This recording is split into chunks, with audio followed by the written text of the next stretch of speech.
बिछड़ के गोपल तो हसे जियल नइखे गवारा हो।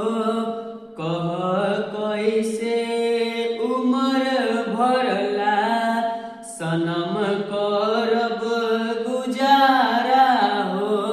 रोता दिल बेचारा हो।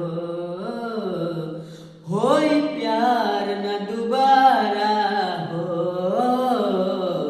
होई प्यार न दुबारा हो। बिछड़ के गोपल तो हसे जियल नइखे गवारा हो। कह कैसे उमर भरला सनम करब